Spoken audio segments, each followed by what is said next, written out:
Assalamualaikum warahmatullahi wabarakatuh. Bismillahirrahmanirrahim.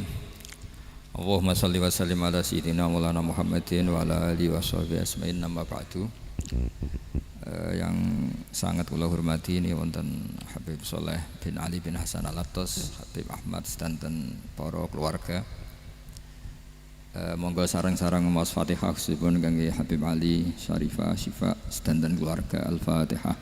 A'udzubillahi minasyaitonir rajim. Bismillahirrahmanirrahim. Alhamdulillahirabbil alamin. Arrahmanirrahim. Maliki yaumiddin.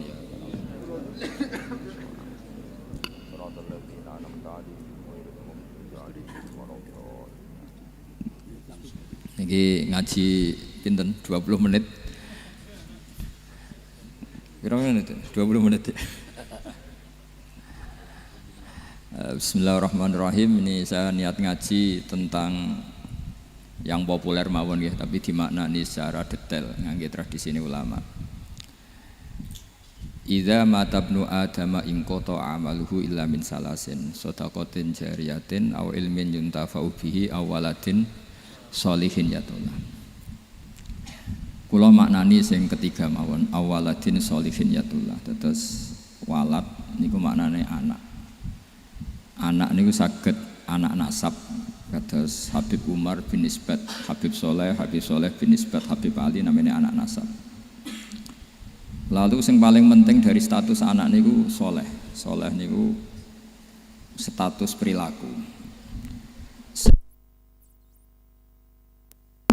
Ya, dados soleh niku status ingkang soleh. Soleh niku maknane ingkang layak. Yat ulah nembe wonten sifat kedua ingkang dongano. Dados pertama niku sementing soleh. Dikata sakniki niku tiyang mendoakan orang tuanya, tapi mboten enten status soleh, ora rapati mandi. Jadi ini yang perlu diperhatikan. Jadi status soleh itu kita dapatkan dulu, baru yat ulah. Sekarang do menculot. Anaknya do rapati soleh terus dunga sakjane rapati mandi. Nah niki Habib Ali bejo, anaknya dijinakno soleh ya soleh tenan. Dadi niki pun niku nama merger nih. Dadi soleh kamil. Tapi ngeten nggih kula pesen karena Habib Soleh mulai kecil sama saya, sama-sama ngaji di Mbah Mun. Orientasi terbaik saking sunnah nabawiyah gini ku keberlangsungan. Terus kula sering belajar tentang kitab-kitab samawi, kitab-kitab sing diriwayataken beberapa ulama ahli kitab sing pun disaken kalian ashabu Rasulillah sallallahu alaihi wasallam. Niku riyen Nabi Ibrahim niku pertama dadi Khalilur Rahman, kekasih Allah Khalilur Rahman. Niku mergi piyambake nu tersiksa protes. Terus kadang tiang saya niku kudu protes. Tapi protes bukan kita demo. Protes itu tidak harus demo, protes. Ya Allah, dunia ini tidak fair. Engkau yang Tuhan, engkau zat yang begitu penting, engkau zat yang menciptakan langit dan bumi, engkau zat yang memberi rizki, yang bikin air, bikin oksigen, semua kebutuhan manusia, kemudian mereka tidak kenal engkau. Ini tidak fair. Jadi beliau itu tiap malam itu ngumpat. Ini enggak fair dunia ini. Engkau yang begitu penting mencipta langit bumi, engkau begitu penting yang menciptakan air, menciptakan kebutuhan manusia, kemudian mereka tidak kenal engkau. Ini enggak fair. Ini enggak benar. Jadi sering marah gitu. Karena sampean enggak bisa bayangkan kan apapun hebatnya presiden atau menteri atau rektor atau kiai terus nang desa enggak dikenali statusnya diundang lek apa ning dilek itu gak keren blas. Karena ya sama kan, misalnya Habib Soleh Al-Attas muridnya Said Umar punya Mbah Mun terus nang desa diundang pening dilek itu kan gak keren blas. Awal dari keren tetap dikenal. Nah kemudian orang itu tidak kenal Allah. Makanya terus beliau sujud berkali-kali, ya Allah, sama siapa munajatnya beliau.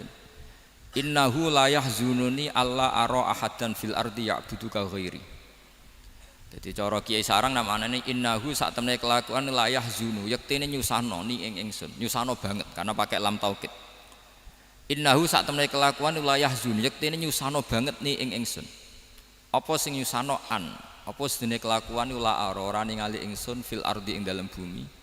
Ahadan ing wong suwiji ya budu kang nyembah sapa ahad ka ing panjenengan ghairi saliyane ingsun. Ya Allah, sungguh saya sangat susah Karena engkau zat yang begitu penting, kemudian yang tahu kalau engkau Tuhan itu hanya saya. Sampean ngenes gak misalnya ada orang melihat Sayyid Umar Hafid kemudian tidak tahu kalau beliau orang alim, sampean sebagai muridnya ngenes gak? Ngenes kan? Ada orang memperlakukan Mbah Mun tidak tahu kalau beliau seorang alim alama, kita sebagai santrinya ngenes gak? Ngenes. Lah ini Allah yang Tuhan, kemudian orang tidak ada yang memperlakukan dia sebagai Tuhan, bahkan nyebut saja tidak mau. Itu ketersiksaannya Nabi Ibrahim. Kalau kita kan tersiksa mergo ora di duwe, ora payu rabi, terus sing wis payu rabi ra iso wayo, ya gitu-gitu. Macam-macam kesusahan. Itu jadi apa jadi wali itu sudah berat karena orientasinya agak tentang Allah tapi tentang diri sendiri. Ana sing susah proposale ragu ya Mas Angga. Macam-macam. Artinya Nabi Ibrahim itu orang yang benar-benar Khalil Rahman. Beliau tersiksa ini karena dunia dianggap gak fair. Masa Allah zat yang begitu penting kemudian mereka enggak tahu. Maka awal dari nubuah itu apa? Menaukan al-i'lan, mempermaklumatkan Allah di alam raya ini. Makanya enggak ada nabi kecuali memaklumatkan diri. Saya dulu awal-awal Habib Soleh mau nyai saya bilang, orang alim itu harus ngaku kalau alim. Habib juga harus ngaku kalau Habib. Yang orang miskin tidak usah ngaku sudah konangan. Wong elek ora usah ngaku wis kata elek. Sudah. Karena agama ini pertama yang menolong itu memaklumatkan. Sehingga pertama Nabi jadi Nabi dari Gua Hira, pertama apa? Cara saiki nggih kira-kira memaklumatkan. Tapi reso dibahasakno jumpa pers. Tapi yang jelas pertama yang dilakukan Nabi setelah di Gua Hira apa? Memaklumatkan diri kalau beliau adalah Nabi. Sehingga dikumpulkan semua terus beliau memaklumatkan diri kalau saya ini Nabi. Karena nggak ada artinya Allah kalau tidak dimaklumatkan. Makanya di Quran itu kalau menyebut Allah atau menyebut kebenaran selalu dimulai dengan kata fa'lam, harus dingertikan. Kita ngerti kemudian mengertikan ke orang lain. Makanya saya sering dulu bilang ke Habib Soleh, nggak boleh orang soleh menyembunyikan diri. Karena nanti kalau orang-orang soleh menyembunyikan diri, sing zuhara ala wajhil ardi adalah sesuatu yang nggak benar. Coba misalnya gini, orang bisa terhibur lewat dangdutan, terhibur lewat maksiat. Sementara orang nggak bisa terhibur lewat thala al-badru alaina, asyraqal kaunub dihaja dan sebagainya. Maka orang-orang soleh adalah orang yang bisa memaklumatkan Allah, memaklumatkan Rasulullah, memaklumatkan Quran dan supaya itu diterima. Karena awal dari orang terima itu tahu dulu. Nah ini tahu saja ndak. Makanya Nabi Ibrahim susah, ya Allah, engkau zat yang begitu penting kemudian tidak diketahui. Ini apa-apaan, enggak fair. Akhirnya Nabi Ibrahim diangkat sebagai Khalil Rahman untuk menaukan atau untuk memaklumatkan Allah Subhanahu wa taala. Nah, sebelum itu beliau dihibur. Diterbangkan ke langit, ke alam malakut. Kamu susah ya. Kenapa susah? Karena zat sepenting engkau kemudian tidak ada yang menyembah. Terus dijak ke alam malakut, ditunjukkan sekian juta malaikat, sekian ribu malaikat semuanya membaca tasbih takbir. Ibrahim senang. Oh ternyata sing seneng jenengan banyak. Loh, coba kalau kita punya kiai kayak Mbah Mun, semakin yang seneng banyak kan semakin kita senang. Kalau nggak ada yang tahu kan kita tersiksa. Makanya ini penting sekali ya. Jadi pertama agama ini seperti ini tuh barokahnya dingertikan, dimaklumatkan. Saya ini orang yang humul itu menutup diri betul, kecuali bab ngaji. Saya kalau ngaji terbuka. Sampai saya tidak tahu apa ada yang streaming apa direkam, saya tidak tahu. Pokoknya saya satu-satunya saya mau terbuka itu pas ngaji. Dan saya pede karena dulu ngaji saya benar. Saya tanya Mas Akom, sebetulnya kalau sampean mau mulang terbuka bagus. Potensinya dua, konangan alimnya atau konangan ya resiko terbuka kan itu tok. Konangan alimnya. Nah daripada potensi yang kedua terus nggak mau ngajar ya humul. Syaratnya wali ku humul. Oh, humul itu nggak menampakkan. Memangnya mau menampakkan apa kalau nggak bisa apa-apa kan? Jadi saya tidak tahu itu humul apa bagian dari pengamanan diri. Apa mas? Apa? Aim. Jaga iman. Jadi Nabi itu pertama yang dilakukan apa? Memaklumatkan kalau Allah itu Tuhan. Jadi ciri utama orang soleh itu kalau kebenaran tidak mendominasi bumi ini. Jadi ciri utama orang soleh itu seperti itu. Makanya kenapa saya milih manhaj tentu Habib Soleh Anda harus niru saya karena antar orang alim tidak boleh saling mengikuti. Tapi juga seterusnya nggak boleh saling ganggu. Saya itu ngaji di mana-mana itu guyon. Karena bapak saya suka guyon, Mbah Mun suka guyon. Alasannya bapak dulu sederhana. Orang sudah nyari hiburan dengan maksiat. Sehingga agama ini harus membawa keceriaan sosial, membawa keceriaan hati. Karena Allah ngendikan kul bi fadlillah wa bi rahmati fa bidzalika falyafrahu. Orang tuh harus senang dengan kebaikan. Orang happy dengan tola al-badru alina, happy dengan manakibul akhyar, dengan fadhailul akhyar. Karena orang di sana sudah senangnya itu kalau ada maksiat. Nah sekarang agama dibawa orang-orang yang tidak menyenangkan juga. Ngaji teko wis merengut. Ada muridnya salah duduk marah. Salah posisi meja marah. Lalu orang-orang kan mikirnya kan daripada ngaji dimarahin terus mendingan ndak kan gitu. Makanya Nabi itu paling marah itu kalau satu kebaikan jadi problem. Mu'ad bin Jabal itu pernah ngimami lama sekali. Dan yang makmum itu akhirnya mufarokoh. Dulu belum ditemukan fikih, tapi orang ini sudah berani mufarokoh. Jadi ini termasuk mujtahid sebelum tahu Fathul Mu'in, tahu Wahab, dia sudah berani mufarokoh. Jadi sudah luar biasa. Karena bangsa ibadah yang agak-agak ngawur itu tanpa diajarin sudah do pinter sendiri. Dia mufarokoh. Ketika dia mufarokoh, komentarnya Mu'ad, dia munafik. Sholat belum selesai kok mufarokoh. Singkat cerita Mu'ad melaporkan itu ke Rasulullah. Si tukang penggembala ini juga melaporkan ini ke Rasulullah. Tapi apa kata Rasulullah? Yang Rasulullah itu yang bela, malah bela yang penggembala tadi. Afattanun anta ya Mu'ad. Kamu itu tukang fitnah. Agama ini kalau kamu model begitu orang lari. Basyiru wala tunafiru, yassiru wala tu'asiru. Padahal ini baca Quran panjang, harusnya akan ibadah. Tapi karena ini menjadi problem sosial, orang menjadi tidak nyaman jamaah, itu sudah disalahkan Nabi. Karena tadi, kalau agama ini jadi problem, maka masalah besar. Makanya sifat dasar Rasulullah apa khafiful maunah, biayanya murah. Makanya saya ngaji di mana-mana ya suka seperti ini. Mejanya enggak jelas, pengunjungnya juga agak jelas. Semakin kacau semakin baik kira-kira. Ini pengunjungnya juga seperti ini kan. Nanti sampean yang pidato, jadi tak beri hak gue jelek saya ini namanya aqomaddin. Kalau faman tarokaha fakot. Jadi pilihannya kalau gak aqomaddin ya ada maddin. Jadi kenapa banyak kiai yang ceria? Karena tadi satu-satunya cara kita menandingi hegemoni maksiat adalah pembawa taat itu ceria. Karena orang itu mesti mencari kebahagiaan. Sebab itu para nabi itu mengajarkan agama ini dengan cara yang bahagia. Misalnya mangqala la ilaha illallah dakhalal jannah. Nabi tidak ngendikan gini, mangqala la ilaha illallah terus sholatnya benar, puasanya benar, belajarnya benar, jadi kiainya benar. Wah itu kalau itu panjang sekali, banyak yang nggak masuk surga. Sementara kubu yang lain kampanye sudah tenang bersama bapaknya di surga. Lah kita kampanyenya, kon sholat ra mesti ditompo, puasa ra mesti ditompo. Wes repot, syaratnya ditompo ikhlas wangel, kowe ra bakal iso. Berarti maknane kan ra bakal mlebu swarga. Akhirnya wong kan mikir, wes sholat tetap ra swarga, puasa tetap ra swarga, mendingan ra sholat. Jadi kita ini kan bersaing sama kampanye sebelah gitu. Makanya saya milih manhaj pokoknya Islam apik. Tapi bukan berarti saya menyepelekan aturan-aturan dalam sholat, karena yang kampanye itu sudah banyak. Biasanya kiai-kiai sing kereng kampanye tentang sing kereng-kereng nih. Itu saya manfaatkan ya sudah, itu bagian jenengan. Jadi orang itu harus mikir. Agama Kristen itu diterima di Eropa di mana-mana. Di antara sebabnya adalah karena orang dijamin masuk surga. Orang mau kayak apa faseknya tetap kalau mati bersama. Kita enggak, sudah kiai, sudah mulang terus masih didoain. Semoga amal baiknya diterima, amal buruknya masih ngeper apa?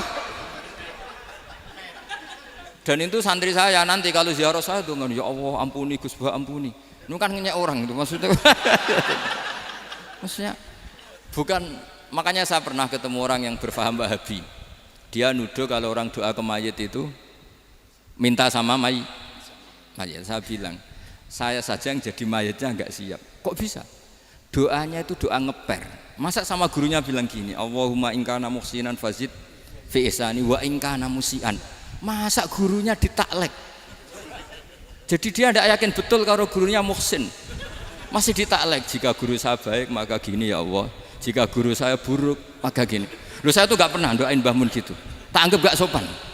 Jadi kalau saya berdoa, ya Allah jenengan izzihi apa ya, jenengan balas lah, izzihi anna anil muslimina khairan katsira wa antal ghafurur rahim wa anta gitu. Saya gak tega muni wa in kana musian.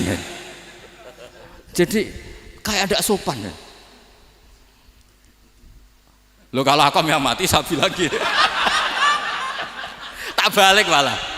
Ingkana musian.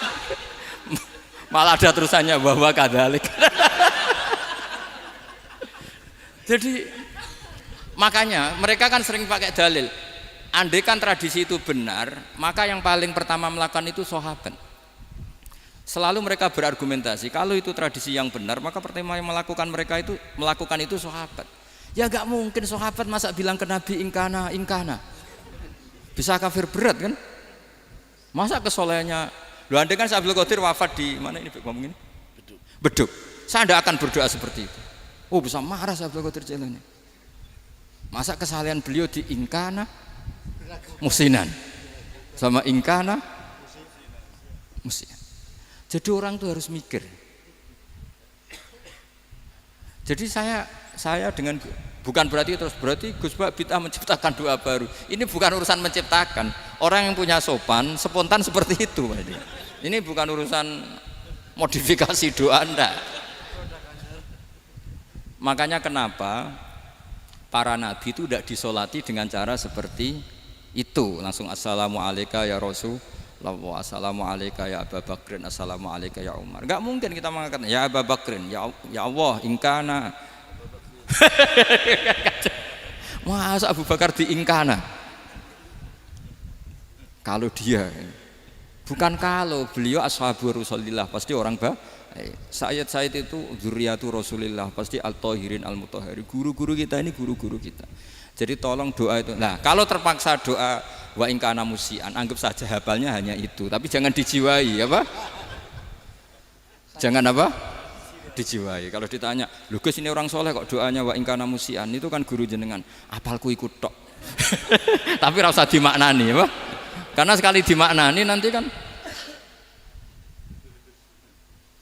Jadi ini urusan etika, urusan rasa. Saya teruskan ya, karena jadi saya mohon sekali, apa-apa itu ada aturannya. Ada aturannya. Ya tentu kita ikut masal saja. Semua selain Nabi, selain para wali kita enggak apa-apa. Doa wa in kana musinan, in kana musian. Tapi di hati kita sebetulnya ketika mengatakan in kana musian itu coro Jawa hanya rapalan. Rapalan itu ya sudah ngomong saja, tapi enggak usah apa? Enggak usah dijiwai ya. Yang dijiwai kita adalah sifat ghafurnya Allah. Bukan status mayitnya, tapi sifat ghafurnya Allah. Karena kata musik itu kan enggak nyaman. Makanya Nabi itu hebatnya Nabi, ya tentu karena bentukan Allah Subhanahu wa taala. Adabani Rabbi fa ahsana ta'dibi. Itu kalau nyifati tentang keburukan orang mukmin itu diikutkan sifat ghafurnya Allah. Jadi misalnya gini, kalimatnya liyukaffirallahu anhum aswa'al ladzi amilu. Atau sebagian ayat misalnya wa yukaffiru anhum sayiatihim. Jadi sebetulnya kalau terpaksa mengatakan orang itu buruk, itu sebenarnya dari Allah dulu kita mengatakan Allah itu zat saking baiknya itu mengampuni salahnya seseorang. Jadi nyifati Allah dulu, Allah saking baiknya itu mengampuni salahnya orang-orang baik. Karena orang-orang baik juga manusia, Ustadz juga. Tapi lebih ke nyifati ke Allahnya. Kalau kita kan enggak, lebih tertarik nyifati mayitnya. Sehingga kita di hati itu mayit iki ra tak jalukno sepuro tuntas kayak gitu. Jadi kalau di Quran tidak seperti itu. Jadi kita lebih mensifati Allah itu Ghafur, Afuwun Karim. Makanya seperti doa-doa kita kalau Ramadan begini. Allahumma innaka afuwun karim tuhibbul afwa, baru bakas fa'fu anna. Jadi ada aturannya. Meskipun ilmu ini agak jelimet, tapi bagi ahlinya ini ma'ruf. Kalau sampean enggak paham berarti enggak ahlinya. Jadi ilmu ini agak jelimet, tapi ma'ruf. Nah, Sehingga Rasulullah, kalau kita meyakini syafaatul Rasulullah SAW, itu cara berpikir harus kita balik. Misalnya begini, wong Islam nakale ngono, penggaweane maksiat kok disafaati Kanjeng Nabi kurang penggawean. Caranya berpikir jangan gitu. Kalau gitu kowe mari mangkel, wong nakale ngono kok untuk syafaati Kanjeng. Tapi cara berpikir gini, syafaatul Rasulullah itu wasiah, luas sekali. Syafaatul Rasulullah ghairu munhasirah, tidak terbatas. Syafaatul Rasulullah itu lebih sakti ketimbang dosanya umatnya. Semua ulama dulu kalau nyifati Allah juga gitu. Allahumma misalnya, maghfiratuka awsa'u min dzunubina. Ya, yang misalnya yang pakai mutakalim ya Allahumma maghfiratuka awsa'u min dzunubi wa rahmatuka arja inti min amali. Jadi jangan kitanya dulu. Kalau kitanya dulu kan nyifati kita dosa banyak. Itu sama ndak usah ngaku sudah tahu semua. Tapi nyifati pertamanya apa? Allahumma maghfiratuka awsa'u min dzunubi wa rahmatuka arja inti min amali. Sehingga dari nyifati maghfiratullah yang wasi'ah, yang tidak terbatas, kemudian kita sah mengatakan bahwa ahlul maksiat pun mungkin atau berhak dapat ampunan. Sama, syafa'atu Rasulillah itu ghairu munhasirah, syafa'atu Rasulillah itu wasi'ah. Sehingga sahlah riwayat syafa'ati li ahlil kabair min ummah. Itu bukan menyangkut melegalkan kabirah, bukan menyangkut mengesahkan orang Islam dosa besar, karena nanti dapat syafaatnya Rasul. Cara berpikir jangan gitu. Nanti kamu mentasjek, memberanikan orang melakukan maksiat berdasar iktimat syafaati Rasulillah. Itu jangan gitu, cara berpikir dibalik apa? Syafa'atu Rasulullah awsa'u wa awsa'u. Sangat luas. Sehingga saking luasnya sampai yang tukang maksiat saja kebagian. Sama, rahmatnya Allah Ta'ala itu wasi'ah. Rizkinya Allah ya wasi, sampai wong nganggur ya iso mangan ngono. Lah begitu juga rahmati Allah Taala itu wasiah, sampai wong sing sumpek utange akeh ya iso guyu ngono.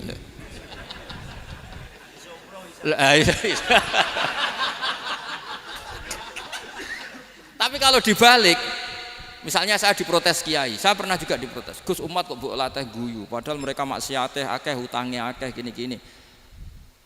Karena kamu menyifati orangnya. Kalau menyifati orangnya sampean guyu haram. Utang jatuh tempo, sampean gak mikir dosa ndak? Dosa. Jadi kiai muridnya goblok kok kiai ini kurang tahajud itu ya dosa.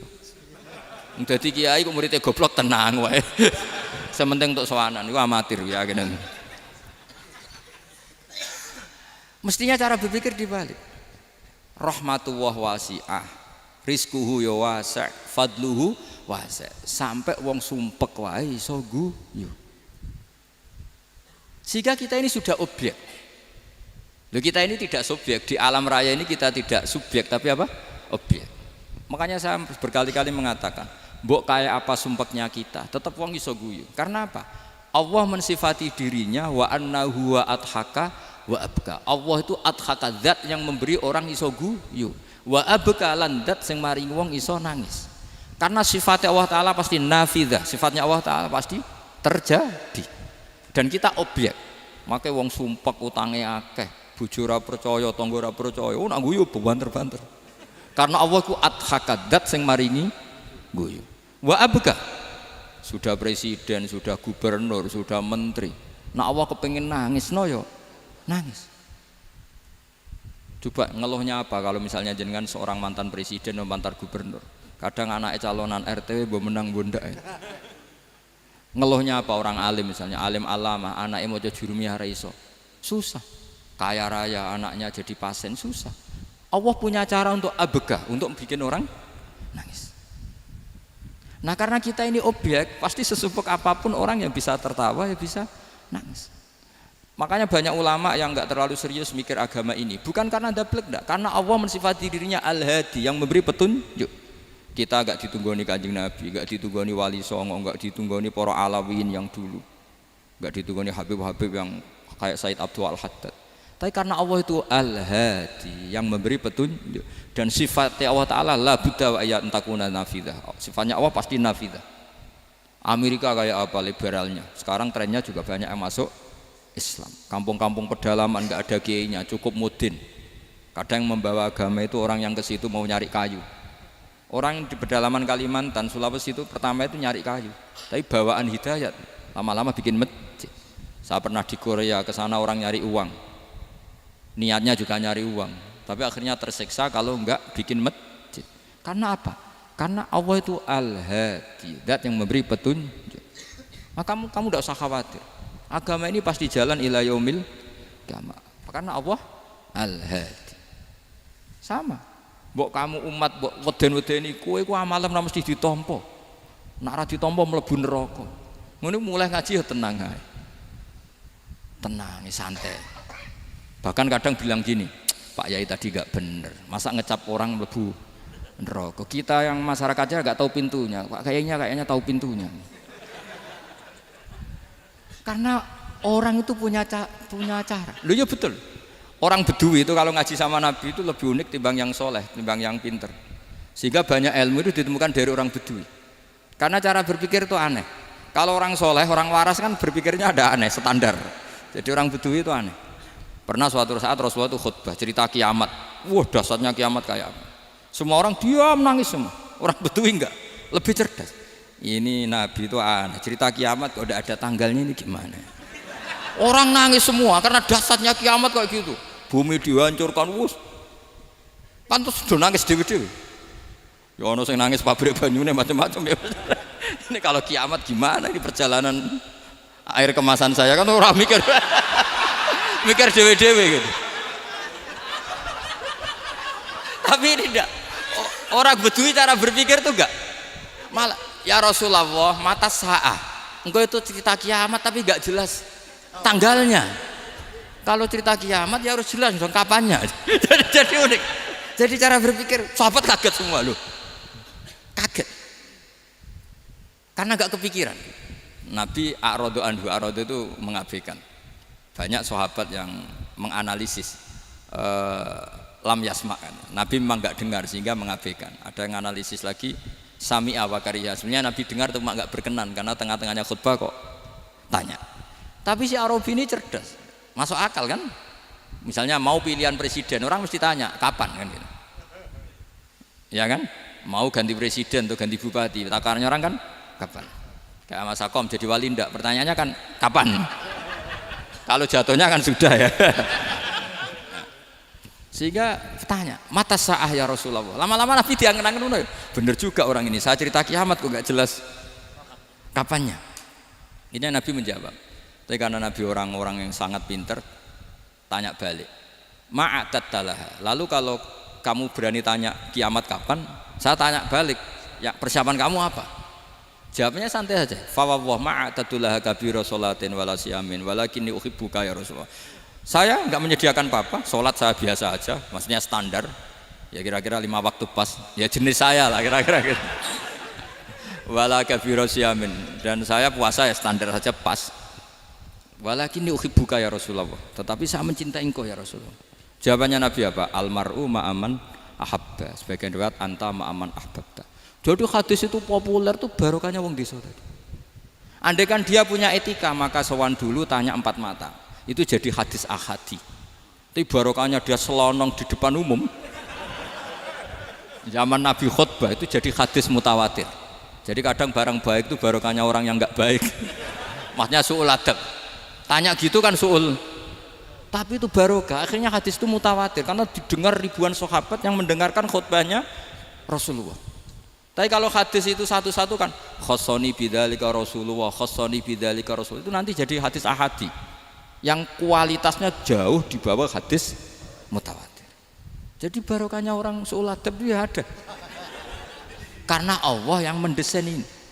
Akhirnya kata sahabat, kata Anas bin Malik, mereka itu mangkelnya bukan main sama Arabi tadi karena tanya enggak sopan sama Rasulullah. Tapi setelah Nabi jawab almar'u ma'aman ahabba fama farihu bisyai'in farahahum bidzalika badal. Mereka enggak pernah senang dengan hadisnya Nabi sesenang riwayat almar'u ma'aman ahabba. Barokahnya Arabi Bedui. Makanya saya sebagai kiai ini Bedui saya tak pertahankan ila yaumil qiyamah. Karena umat ini pernah terbarokahi oleh orang apa? Bedui. Barokai suladab tadi. Jadi mohon ini supaya majelis ini kan majlisul iltorti Rasulullah, coba terlatihlah mengatakan Allah itu subjek, Allah itu al-fa'ilul mukhtar, Allah itu al-fa'ilul mukhtar, Allah itu yang menentukan alam ini. Dan Allah mensifati dirinya wa annahu huwa adhaka wa abka. Allah itu zat yang memberi orang itu bisa tertawa. Dan Allah juga yang memberikan orang itu bisa menangis. Mbok kayak apa kamu neror umat, amal nggak mesti diterima gini-gini. Ternyata neng majelis nangis ya, mulai guyu. Kadang guyu-guyune ngenyak tenane. Daripada apa ya agak-agak merodok orang yang dohirnya beda dengan batinnya, nggak perlu distatuskan seperti itu. Ya sudah biasa saja. Jadi, nah, fi muqaddimihim, imam besar dalam manhaj ini namanya Abul Hasan apa? Asyadzili. Abul Hasan Asyadzili itu kalau ada orang tanya gini, Beb saya ini susah, sholat saya tidak mesti diterima Allah gini-gini, marah. Enggak usah. Kafa bika jazaan an radiyaka laka ahlan. Sudah kamu ditakdir pernah sujud itu sudah keren. Saya itu andaikan dapat kabar dari malaikat bahwa sholat kamu tidak diterima, saya tidak susah. Bukan karena sombong. Pernah ditakdir sholat sujud ning Allah itu keren. Kayak apa malunya kita ketemu Allah kemudian kita di bumi tidak pernah sujud. Makanya cara Abul Hasan Asyadzili kowe ora usah mikir sholatem ditampa ta ora usah mbok mikir. Kowe ditakdir tau sujud itu hebat. Kafa bika jazaan an radiyaka laka ahlan. Cukup kamu mendapat balasan dari Allah, kamu pernah ditakdir sujud. Gak perlu ngaji alim alama, nggawa sawi ngalor ngidul jalalain keren. Paling gak malaikat pernah melihat kamu, nggawa tak kitab kuwedi. Gak penting paham, gak penting. Karena wis ra bakat paham ngono, Mas. Jadi Abul Hasan Asyadzili adalah orang yang dan itu Al-Hasani ya, dan itu Al-Hasani. Makanya macam-macam kita yang Al-Husaini sudah kita punya Faqih Muqaddam, punya banyak. Di Al-Hasani yang paling populer diantaranya adalah Abul Hasan Asyadzili. Beliau tuh kalau ngendikan sesuatu itu positif terus. Termasuk itu ketika ada orang resah sholat saya diterima ndak, kata beliau, wes kowe sing sempurna, ditakdir tahu sujud. Saya itu sebetulnya kadang-kadang yang miris, wes sholatku tompo ta ora, tapi saya sangat sadili. Sangat-sangat sadili. Saya nggak pernah berdoa ya Allah ibadah kami jenengan terima ndak, karena takut kalau doa gitu keterusan itu terus ditompo ora ya. Akhirnya keterusan gitu. Akhirnya ngenes. Masa orang pernah sujud ngenes? Lama-lama gini setan masuk, apa artinya saya sujud ternyata nggak diterima. Lu wong kawula kok iskal tentang pernah sujud. Itu kan ibarat gini, kamu ngasih uang sama orang tua kamu, misalnya Habib Soleh ngasih uang Habib Ali, terus apa artinya tak kasih, kemudian beliau tidak terima kasih, itu kan lucu. Terima kasih tidak terima kasih, seorang anak ngasih orang tua itu keren. Makanya saya bangga dengan Habib Soleh ketika beliau mengumrohkan Habib Ali, sudah mendaftarkan haji Habib Ali. Enggak usah mikir diterima apa enggak. Wes keren, itu sudah perilaku yang keren, yang hebat. Makanya saya sering ada orang mau cerai tanya saya, Gus saya ini cerai enggak, istri saya kurang ajar gini. Enggak usah. Lah bojo kula judes. Uang di bojo iku wis keren, paling enggak kowe ra darani jomblo.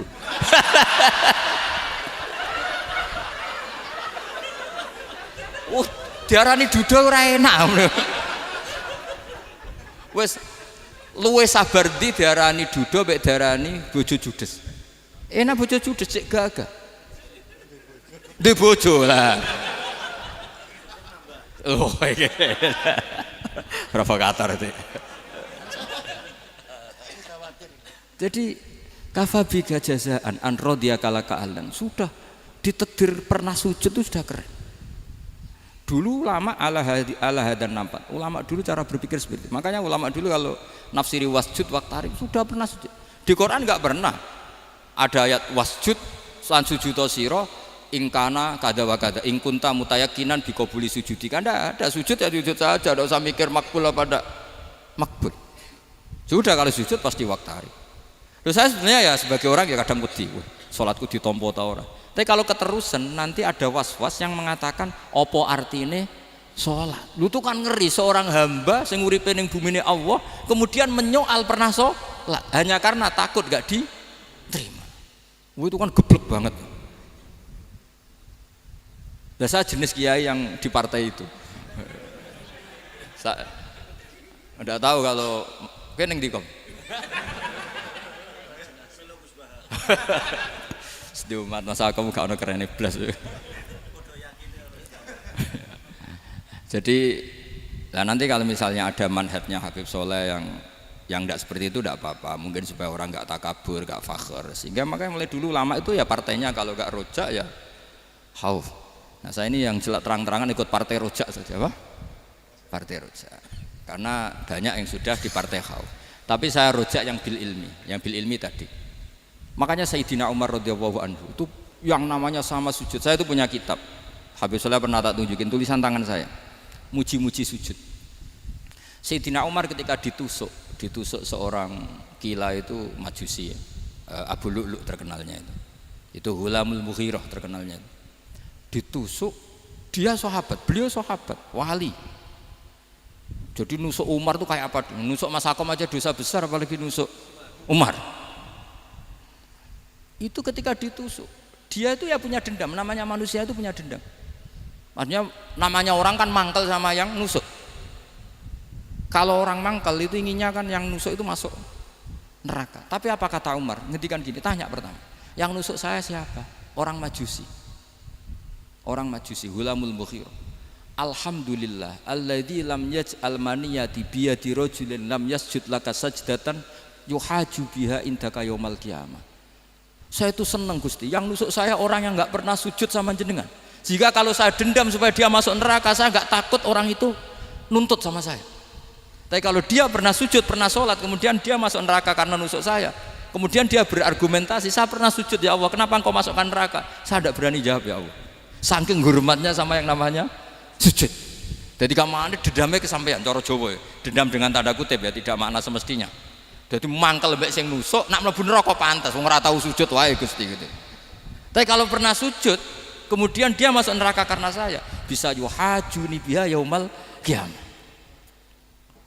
Jadi kayak apa sujud? Saya apa? Nabi itu kalau muji sujud sampai ngitkan wa hatta takuna sajdatul wahidatu khairan minad dunya wa ma fiha. Nanti kalau kamu di akhirat ketemu Allah, kenangan terbaik kita apa? Di dunia pernah sujud. Keren aja. Cara ning pondok wis tau bayar syariah lho. Cara sowan kiai tau ngamplopi Mas. Wis go jajan.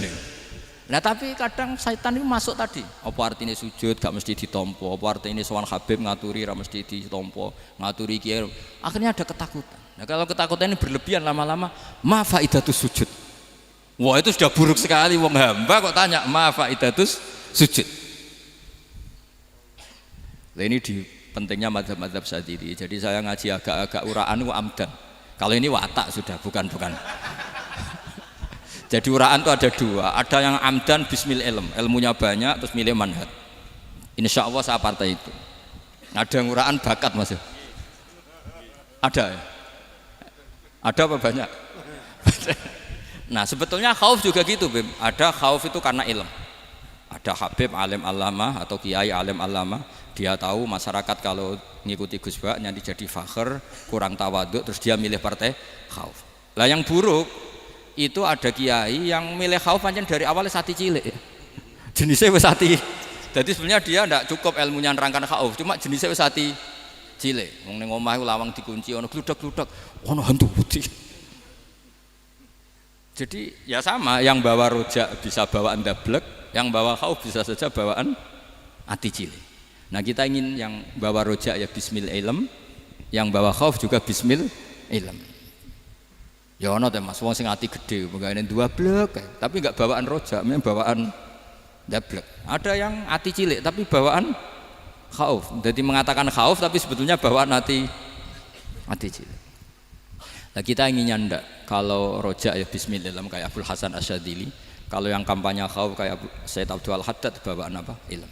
Sehingga kita ini Qul inni ala bayyinatin mir rabbi, semua itu berdasar ilmu sing jelas welo-welo. Makanya semua nabi memaklumatkan apa? Qul inni ala bayyinatin mir rabbi. Jadi semua ilmu syaratnya apa? Bayyinah. Bayyinah itu kebenaran ilmiah sing jelas welo-welo. Makanya itu yang disebut Allah Subhanahu wa taala mensifati kekasihnya yaitu Nabi Muhammad sallallahu alaihi wasallam, lam yakunil ladzina kafaru min ahlil kitabi wal musyrikina munfakkina hatta ta'tiyahumul bayyinah rasulun minallah yatslu suhufam mutahhar. Niku Kanjeng Nabi saking cerdase meneh tek wong Islam, wong musyrik, wong kafir ngerti logika yang dibangun Nabi saja kuat infikak dari kemusyrikannya. Makanya disebut munfakin. Orang-orang musyrik, orang-orang kafir tidak munfakin, tidak tercerabut dari akar akidahnya hatta ta'tiyahumul bayyinah. Itu siapa? Rasulun minallah yatslu suhufan mutahharah. Masyhur itu debatnya Nabi dengan orang-orang musyrik. Mereka bilang, "Ya Muhammad, kita ini urusannya banyak, kasusnya banyak. Lalu Anda mengajarkan ke Tuhan satu. Masa urusan banyak cukup Tuhan satu? Itu enggak fair Muhammad.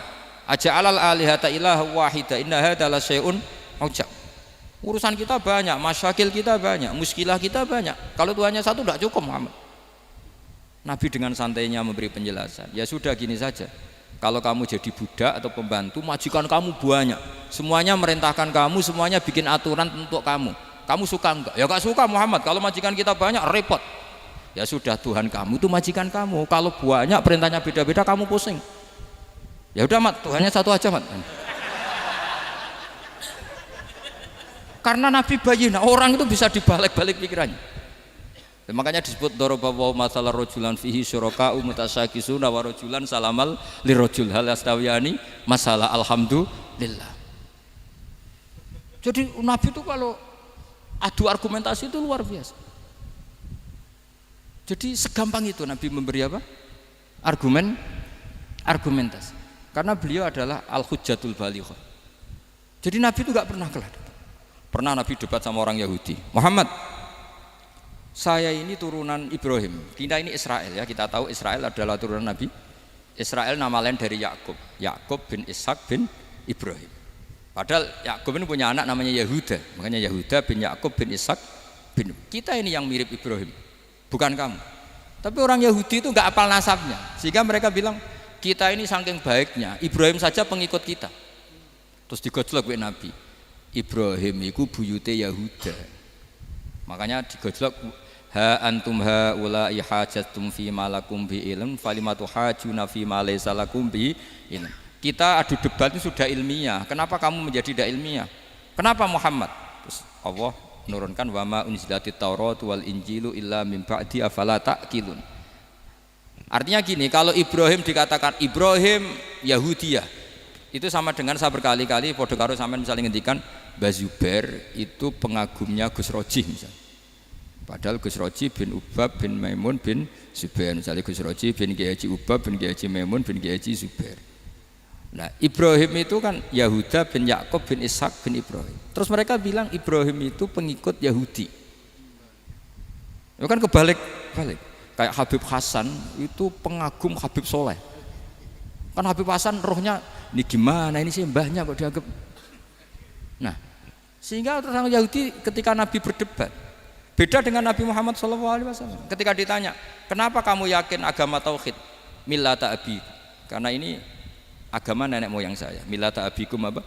Ibrahim. Jadi jelas akhirnya orang Yahudi ngerti. Ya kan sama dengan mengatakan tadi Pak Karno itu pengagum Puan Maharani. Kan aneh enggak kalimat itu? Mbah Hasyim Asy'ari itu pengagum Gus Dur. Gak lucu. Itu debat. Jadi Nabi itu orang yang bayinah. Bayinah itu kalau menerangkan kebenaran itu bahkan orang kafir pun bisa infikak, bisa munfakin, tercerabut dari akar kekafiran. Nabi itu mudah sekali merubah logika. Makanya di Quran sering ada kata aro'aita, aro'aitum, karena memang tadi. Nah saya mohon apapun pilihan Anda rojak kayak Abdul Hasan Asyadzili tadi. Ketika orang resah sujudnya diterima apa enggak, sholatnya diterima apa enggak, beliau bisa berargumentasi betapa pentingnya sujud. Wes aja kowe iku kawula, tahu sujud iku keren. Saman bayangkan betapa malunya kita kalau kita ketemu Allah kemudian di dunia enggak pernah. Lho paribasane kula mlebu swarga lah iku isin. Mlebu swarga tapi ning donya ora tahu isin. Sama seperti kowe di guru, saurip-uripmu ora tahu salam templek isin. Kira-kira seperti meskipun salam templek ora penting ya ora penting tuh misalnya soalnya salam templek 50.000 duwe wis akeh ngono kan nak mas aku penting kudu rokok itu bukan nilainya kok betapa malunya kita. Saya dulu mau sarang andai kan tidak pernah khidmah sama ya malu tenan sebagai apa santri. Makanya Sayyidina Umar ketika beliau dibunuh orang itu pertanyaan pertama dia pernah sujud enggak pernah. Andai kan dia pernah sujud, maka saya tidak berani masukkan dia masuk neraka. Takutnya dia protes sama Allah, ya Allah saya pernah sujud kenapa harus di neraka? Atau Umar ditanya Allah gini, Umar, kowe ridho wong sing tau nyembah aku kemudian dia di neraka? Kayak apa? Jadi makanya Umar ketika wafat ketika alhamdulillah alladzi lam yaj'al maniyati biyadi rajulin lam yasjud laka sajdah. Ya, jadi saya mohon sekali jadi majelis ini sebuah majelis mubarak, caranya tauhidnya dibenarin. Apa tauhidnya dibenarin? Jadi Allah itu adhaka wa abka, Allah itu al-hadi, Allah itu ar-razzaq. Sehingga menteri ekonomi mbok salah rumusillah wong tetep mangan. Mergo Allah itu ar-razzaq. Mbok negara dikelola keliru lah wong tetep mangan, wong Allah itu ar-razzaq. Kiai rada akeh sing di masalah. Tapi ya tetep agama ini jalan. Lho andai kan syaratnya agama ini kiai ini bener, wah ya repot. Kowe iso bayangno masakom bener terus. Tapi agama ini berkali-kali coba di TV itu banyak nyun sewu, ada ustadz, ada kasus apa, ada kiai, kadang ada masalah hukum. Agama ini jatuh enggak masalah. Padahal di TV sudah dinasionalkan kan, ada kiai terlibat kasus hukum atau ustadz tertangkap karena melakukan apa itu. Tapi enggak ngefek karena agama ini bihifdzillah wa biriayatillah. Sama. Negara mana-mana kadang manajemen ekonominya enggak jelas, tapi masyarakat ya makan karena Allah Razzaq. Sama, aku kancanan masakom mengeluh, tapi Allah adhaka, akhirnya iso guyu. Padahal orang untungnya blas kancanan dede. Tapi karena Allah itu adhaka. Nah kita dengan istri yang kita cintai, dengan keluarga kadang yo nangis. Karena Allah itu zat yang bisa memberi abka. Wa annahu wa adhaka wa abka. Terus wa annahu wa amata wa ahya. Kita tidak ingin mati. Wah ya mati saja karena kita objek. Nah, hidayah itu seperti itu. Allah al-hadi. Apa? Allah itu kayak apa Korea, negara ateis. Enggak kebayang di sana ada ngaji Aqidatul Awam Mabadi' Fikih. Sekarang banyak. Saya tuh kalau beli Aqidatul Awam kerdusan tak kirimkan ke Korea. Sebelum saya ke Korea, karena sebagian santri saya di Jogja. Di sana ada ngaji Aqidatul Awam, ngaji Takrib. Bahkan saya di sana dilagokno sakduna fid dunya. Kayak apa Allah kalau ingin bikin hidayah? Karena Allah itu al-hadi. Wong Indonesia digerakno seneng duit. Bareng wis seneng duit moro apa? Korea. Setelah di Korea tersiksa karena enggak ada tempat sujud. Akhirnya urunan. Segampang itu kalau Allah menghendaki. Itu enggak dibenem MUI, enggak dibenem. Karena Allah al-hadi. Jadi saya mohon sekali tauhid ini dibenerin dulu. Allah tetap al-fa'ilul mukhtar, apa? Al-fa'ilul mukhtar, sehingga Allah mensifati dirinya adhaka wa. Mbok kamu bendung kayak apa, orang ngaji saya tetap guyu. Sekarang iso mbuli saya, oh Gus Bab ngaji tidak guyu. Allah yang memberikan guyu kamu itu. Andai kan sesuai status kamu, kowe ora ngarep guyu. Utang akeh, jatuh tempo, bojo ora percaya. Gede-gede kayak paham. Ya jadi ini tak isyatkan jenengan, saya ini tadi bawa kitab Fathur Rahman di Thalibi Ayatul Quran, mau tak kasihkan hadiah ke Sayyid Umar Hafid sebagai penyempurna karena beliau sudah Al-Husaini. Semoga ini dapat barokahnya Al-Hasani. Ini dikarang oleh zurianya Abdus Salam bin Masis. Abdus Salam bin Masis adalah guru dari Abul Hasan apa? Asyadili. Jadi kita tahu Sohibul Hikam Ibnu Athaillah As-Sakandari muridnya Abul Abbas Al-Mursi. Beliau muridnya Abul Hasan Asyadili. Beliau muridnya Abdus Salam bin Masis. Yaitu Alami Zada ini min dzurriyyati Abdus Salam bin Masis. Jadi ini Al-Hasani. Jadi ini sudah klub karena mulai dulu ya tradisinya gitu. Banyak sabaib ngaji Barojak, Bafadol. Nanti yang Bafadol Barojak yang ngaji Habib lagi. Seperti sanadnya Soleh di Sarang. Ya Soleh ngaji Bahmun. Tapi Bahmun ngaji Sayyid Alawi Sadat ya. Ngaji Sayyid Zaini Dahlan, nanti setelah Sayyid Zaini Dahlan ngaji Ajam lagi Usman Adim Yati. Jadi ya biasa mulai dulu silsilah ya seperti itu. Jadi seperti dulu Ibnu Abbas termasuk Qorobatul Rasulillah. Jadi dulu Qorobatul Rasulillah itu Bani Hasyim sama Bani Muttalib. Tapi kalau sekarang ya tentu para sadat, para habaib. Dulu biasa Ibnu Abbas ngaji ke Zaid bin Sabit. Itu Ibnu Abbas yang mencium tangannya Zaid bin Sabit. Tapi Zaid bin Sabit juga mencium tangannya Ibnu Abbas karena karobati Rasulullah Shallallahu Alaihi Wasallam. Jadi saya mohon semuanya itu insaf bil ilm, ya, insaf bil ilm. Kayak tadi munfakina hatta ta'tiyahumul bayin. Jadi bayinah itu orang yang kalau menerangkan itu memberi penjelasan sing jelas welo-welo. Itu siapa? Rasulun minallah yatslu suhufam mutahharam. Al-Fatihah.